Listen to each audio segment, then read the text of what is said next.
Vous êtes sur Medi 1, merci de nous rester fidèles et soyez les bienvenus dans ce nouveau numéro de l'invité de la rédaction.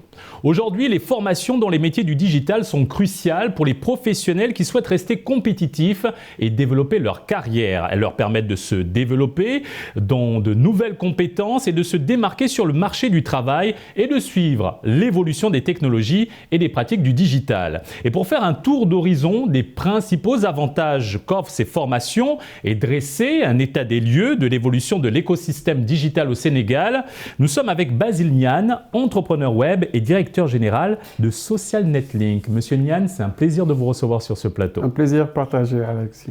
Monsieur Niane, d'abord, quels sont les principaux avantages de suivre des formations dans les métiers du digital pour les professionnels? Alors, il faut savoir aujourd'hui, le mot digital est devenu en quelque sorte un buzzword pour tout le monde déjà. Et l'avantage est que si on se forme, on renforce des compétences parce qu'on a une vision de ce qu'on veut faire en tant que professionnel ou bien en tant que simple étudiant.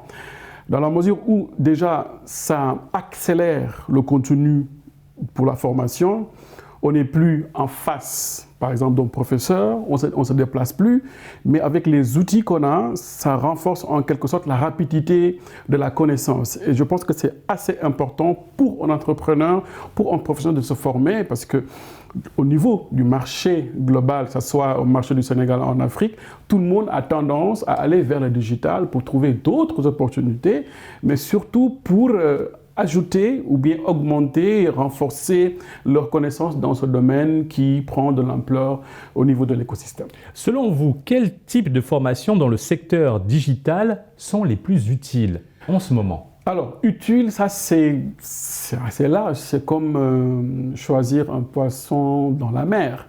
Maintenant, chacun avec sa vision par rapport à la formation, mais ce qu'on reconnaît aujourd'hui comme formation importante, c'est qu'on est dans un monde qui évolue. On parle beaucoup de AI, de l'intelligence artificielle, on parle beaucoup de blockchain. Ça, ce sont des métiers du web qui sont très nouveaux et qui permettent.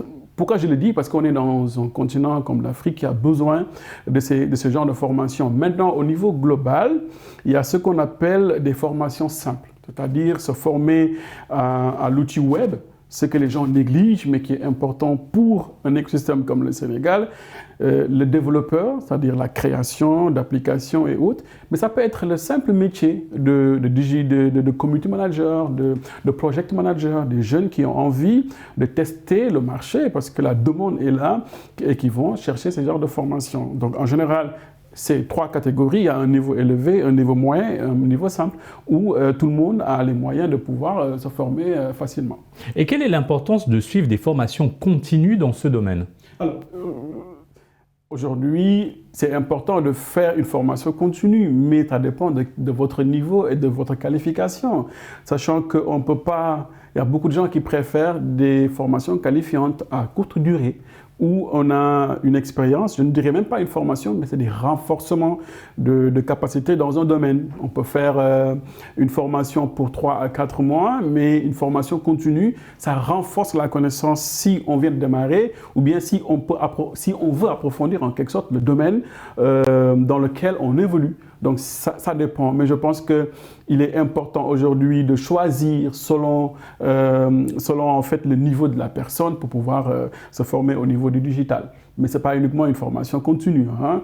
Formation continue, c'est bien, mais si on est un professionnel, souvent, on n'a pas le temps pour faire une formation continue. On fait juste ce qu'on appelle des certifications. C'est important pour pouvoir être crédible au niveau du marché. Monsieur Niane, en tant qu'entrepreneur, quelle action menez-vous dans ce sens au Sénégal pour démocratiser et offrir au plus grand nombre une connaissance et une maîtrise plus ou moins approfondie des outils digitaux? Alors, vous avez au Sénégal, la demande de la formation est là, est toujours réelle en quelque sorte. C'est le mot. Chaque jour, il y a des jeunes qui veulent se former. Mais il y a une chose que les gens oublient dans ce domaine.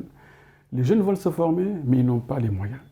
Alors, comment aider un jeune qui veut entrer dans le digital et qui n'a pas les moyens? Il faut faire des projets. Ici au Sénégal, avec notre plateforme, on a lancé un projet de renforcement de capacités pour aider les jeunes à se former gratuitement. Ce n'est pas une formation en tant que telle, mais c'est des renforcements de capacités où on dit une personne, par exemple, les gens demandent beaucoup la communication digitale. C'est un sujet qui revient.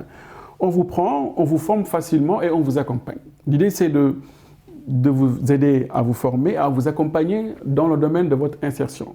On n'assure pas l'emploi, ça c'est pas évident, mais quand même on essaie de mettre en contact l'étudiant ou bien les récipiendaires avec d'autres structures qui sont au niveau du milieu de l'écosystème.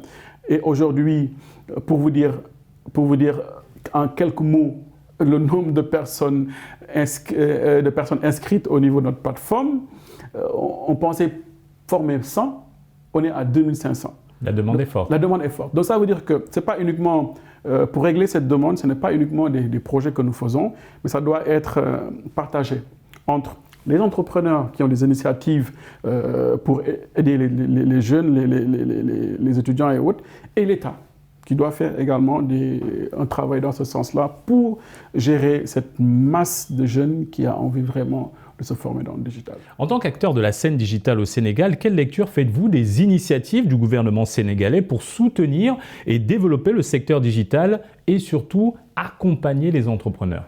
Moi, je pense que le Sénégal a beaucoup fait dans l'accompagnement. On a vu aujourd'hui la DERFJ qui fait beaucoup de financement pour soutenir les jeunes. On a vu également le 3FPT, le Fonds 6, le Fonds JIP. Donc, les institutions sont là. Le financement est là. Mais je pense que ce qu'il faut de plus, c'est le suivi de ce qu'on fait. Il ne s'agit pas de dire on a formé 1000 jeunes, on a formé 2000 jeunes. Ce qui est important aujourd'hui, c'est où vont ces jeunes que vous avez formés. Est-ce qu'ils vont trouver du travail ou ils seront des auto-entrepreneurs? Et c'est là où le bas blesse, où on devrait, par contre, prendre un jeune qui a été formé pendant 2 ans ou 3 ans, l'aider à être un auto-entrepreneur. Alors, être un auto-entrepreneur également, c'est un système, c'est un parcours qu'on doit faire pour être accompagné, pour savoir comment marche une entreprise, pour voir comment se développer, et d'où la nécessité aujourd'hui d'avoir un contact avec l'État qui est en train de faire un gros travail. On ne le nie pas, il y a beaucoup de financement, mais les projets sont mornés en quelque sorte. Donc, il faudrait peut-être revoir là où on met l'argent, qui soutenir, qui ne pas soutenir, pour aller vers l'essentiel. Aujourd'hui, qu'en est-il de la loi Startup Act qui est censée donner une nouvelle dimension à l'entrepreneuriat dans le pays et surtout dans le secteur digital ? Alors, je viens de finir une contribution qui a été lue par beaucoup d'acteurs dans ce domaine-là, parce que la Startup Act, c'est en quelque sorte une loi qui va permettre de labelliser les startups et de faciliter la création des startups avec une exonération des startups. Donc, tout a été fait. Il reste la question que je me suis posée et pourquoi on n'arrive pas à dérouler cette loi pour essayer d'aider les entrepreneurs, les start-upers qui sont au niveau du Sénégal. Alors, pourquoi? Parce que les gens n'ont pas souvent cette capacité à parler s'il y a un problème. Et nous, peut-être, c'est parce que nous sommes dans le domaine, au-delà d'être entrepreneur, on est journaliste, spécialisé dans le domaine des TIC. Si ça ne marche pas, on le dit. Et je pense que le message a été entendu, je crois que le message a été entendu par le gouvernement, qui doit prendre ses responsabilités pour mettre en place cette Startup Act qui est attendue par l'écosystème de jeunes entrepreneurs, mais surtout des start-upers. Parce qu'aujourd'hui, l'économie numérique au Sénégal doit être accompagné par ces startups, ou bien ces startups doivent être la locomotive même de l'économie numérique au Sénégal. Merci Monsieur Basile-Niane pour cet éclairage. Nous rappelons que vous êtes entrepreneur web et directeur général de SocialNet Link. Merci pour l'invitation, Alex. Et merci à vous d'avoir suivi cette émission. Très bonne suite des programmes sur Média.